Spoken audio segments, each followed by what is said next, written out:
Hello everyone. In the previous lecture, I was discussing about how to solve minimization of objective function type linear programming problem using simplex method.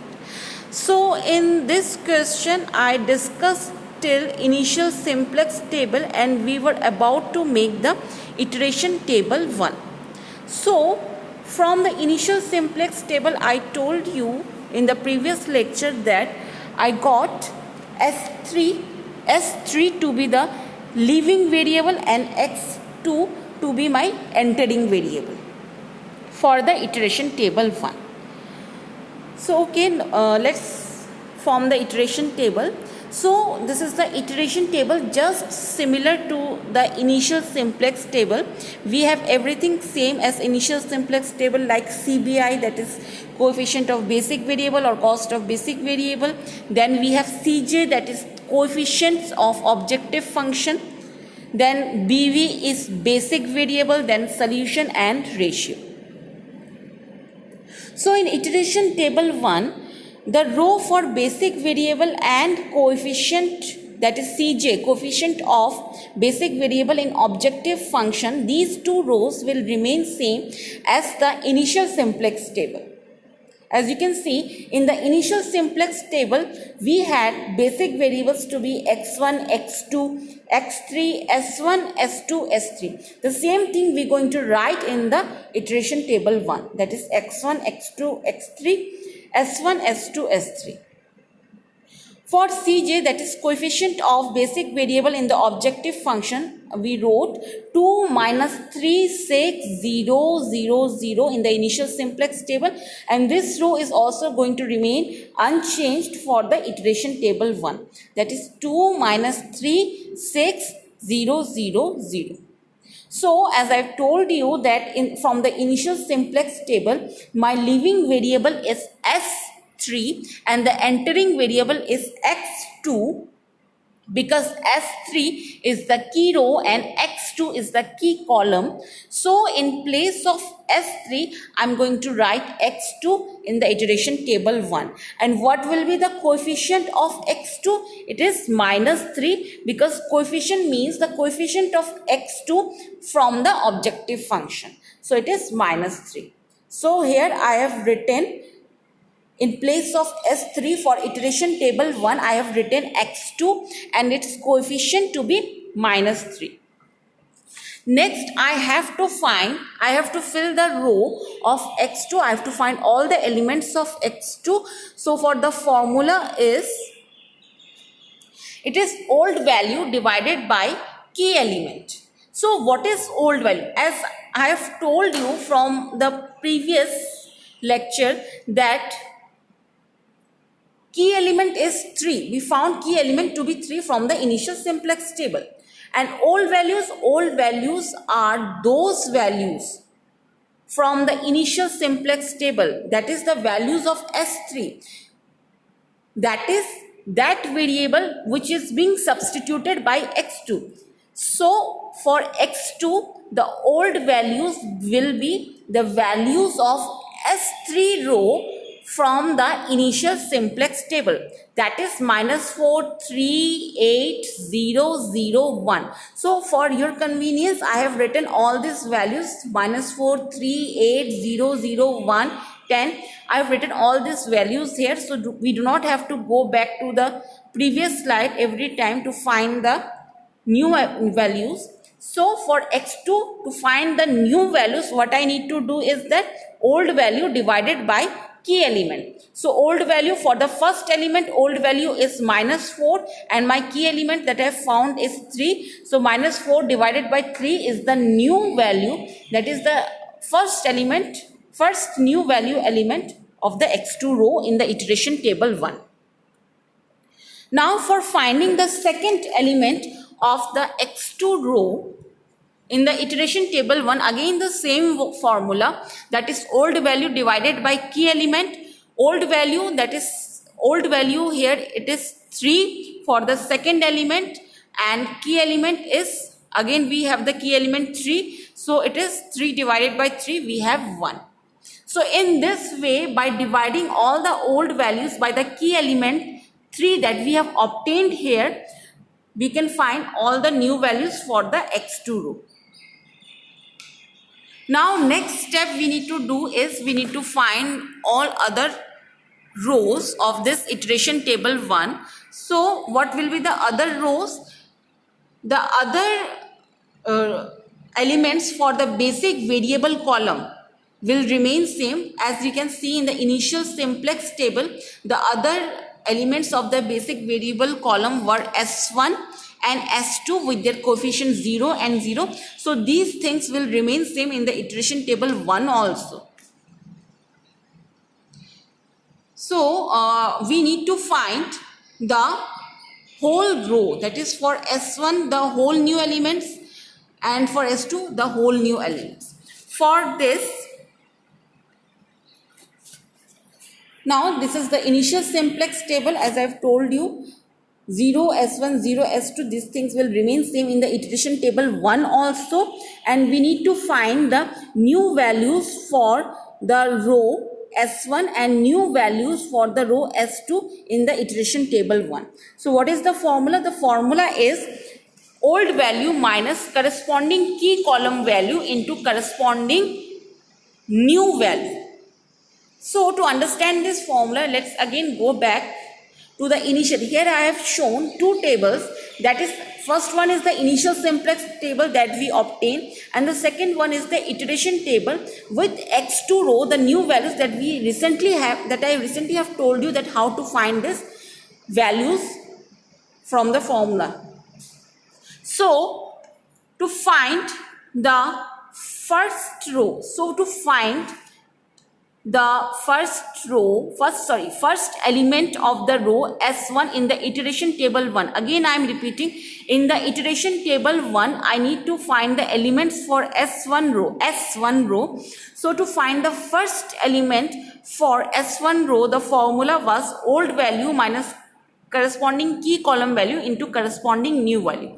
So for finding the first element, old value, as I can see from initial simplex table, old value is 3. For S1 row, the old value is 3 minus in bracket corresponding key column value. As you can see the key column, so if you draw a horizontal line from 3, and you can find that the corresponding key column value for the old value 3 is -1, and in bracket only into corresponding new value. So what is the new value? Again the corresponding new value is -4/3, which I have obtained from the iteration table 1. So for your convenience, I have encircled these elements with orange color. 3, -1 and 4, -3 will be the elements that I'll be needing for finding the first element of S1 row in the iteration table 1. So the formula is, I have put everything in the formula, that is 3 minus bracket -1 into -4/3. 3 is the old value, -1 is the corresponding key column value, and -4/3 is the new value. So after solving, I've got 5/3. So I have written in the iteration table 1, in the S1 row, the first element is 5/3. Now I need to find the second element. So here I have written all the elements, but I'll be telling you how I got these elements. So for finding the second element, the same formula I have to use, that is old value minus corresponding key column value into corresponding new value. So what is the old value here? Again the old value here I have shown with blue color. For finding the second element, I've used blue color to encircle the required elements. So old value is -1, corresponding key column value is also -1, and the corresponding new value from the iteration table 1, it is 1. So putting everything in the formula, -1 is the old value minus in bracket -1 is the corresponding key column value into 1 is the corresponding new value. After solving this, I have got 0. So I'll be putting 0 to be the second element of S1 row in the iteration table 1. So again using this formula, and again let me take another example. For finding the third element in S1 row, Going back to the formula is old value minus corresponding key column value into corresponding new value. So old value for the third element, as you can see from initial simplex table, it is 2. So I have encircled the required elements for finding the third element in the S1 row for iteration table 1. I have used green color. I have encircled the elements with green color. So it is old value is 2, as you can see from initial simplex table. Corresponding key column value is again -1, as if you draw a horizontal line from the old value and touching it on the key column, you will find that it is -1 only. Corresponding key column value is -1, and the corresponding new value, you can find it from iteration table 1. The new value is 8 divided by 3. So what I have got, it is 2 minus in bracket -1 into 8 divided by 3, and that would be equal to 14 divided by 3. So in the similar way, you can find all the elements of S1 row using that formula. Now for finding the second row, for filling the second row, that is in basic variables, I told you x2 has come after substituting x3, and for x2 row we got all the elements using the formula old value divided by key element. For S, and the remaining two variables for the basic variable column will remain same as in the initial simplex table, but the elements for filling that S1 row and S2 row will get changed. We will have new elements. Just now I have showed you how to fill the elements, what will be the new elements for the S1 row. Now we will see what will be the new elements for the S2 row. So the coefficient of S2 row will remain same as in the initial simplex table, that is 0, that I have already told you. Now for finding the for filling the row of S2 row in the iteration table 1, the same formula we will be using, that is old value minus corresponding key column value into corresponding new row value, that we used for finding the elements in S1 row for the iteration table 1. So let me show you with an example. That is for the first, if I need to find the first element of S2 row in the iteration table 1, so the old table, I need to find 3 elements: old value, corresponding key column value, and corresponding new row value. So old value can be found from the initial simplex table. Go back to the initial simplex table. In this slide also I have shown you both the tables, that is initial simplex table and iteration table 1. So in the initial simplex table you can find that old value is -2 for the first element of S2 row, and the corresponding key column value is -4, and the corresponding new row value from the iteration 1 table, it is -4 by 3. So I have encircled the required elements for finding the first element of S2 row in the iteration table 1 with orange color. So the formula is, putting all the elements in the formula, you will get -2 is the old value, minus in bracket -4 is the corresponding key column value, and into -4 by 3. -4 by 3 is the corresponding new value. So after solving this, you will get -22 by 3. So in the S2 row for the iteration table 1, I have written the first element to be -22 by 3. Again, the same formula will be used for finding all other elements of S2 row in the iteration table 1. So they are 0, 32 by 3, 0, 1, 4 by 3, 76 by 3. So summarizing here, again I am telling you, for making iteration table, when you going to fill the basic variables, the two variables will remain same as in the initial simplex table.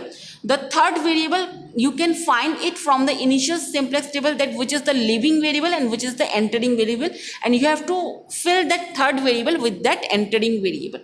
Now for the entering variable, the row will be filled by the formula old value divided by key element, and for the rest of the two basic variable, the row can be filled by using the formula old value minus key column value into corresponding new row value. So this is the table that I've got for iteration table 1. The next step is to find Zj. So for finding Zj, again the same technique that we have to use, that we used previously also, that is summation of multiplication of elements of CBI with that of the corresponding column for which the element I have to find in the Zj row. So if I need to find the first element in the Zj row, so it can be found. Here I have used the lines. I have used orange color to represent the required elements that I need for finding the first element in Zj row. So it is 0 into 5 by 3 plus 0 into minus 22 by 3 plus minus 3 into minus 4 by 3. So after solving this, I'll get 4. So I have put 4 as the first element in the Zj row. Similarly, for finding the second element in the Zj row, same technique I have used, that is CBI and the corresponding column for which the element I have to find in the Zj row, that is I've used blue color here. So it is 0 into 0 plus 0 into 0 plus minus 3 into 1, and after solving this I got minus 3 and I've put minus 3 as the second element. Similarly, I can find the third element of Zj row, and that is equal to same thing. Third, I need to see CBI row, CBI column as well as the third column, that is X3 column. So same technique, 0 into 14 by 3 plus 0 into 32 by 3 plus minus 3 into 8 by 3. So after solving this, I got minus 8. So in this way, you can fill all the elements of Zj row, that is there 4, minus 3, minus 8, 0, 0, minus 1 and minus 10. Now next step is to find Cj minus Zj row. So again same thing, here you can see the Cj row to be 2, minus 3, 6, 0, 0, 0. Zj row are 4, minus 3, minus 8, 0, 0, minus 1. So in Cj minus Zj, you just have to subtract the respective elements of Cj row with that of Zj row. So for finding the first element of Cj minus Zj row, it will be 2 minus 4, which is equal to minus 2. So again, for finding the second element of Cj minus Zj row, so second element of Cj is minus 3 and the respective element of Zj is minus 3. So minus 3 minus minus 3 is 0. So here I have written 0 as the second element. So in this way, you can find all the elements of Cj minus Zj row. So we'll proceed further in the next lecture. I'm ending this class here.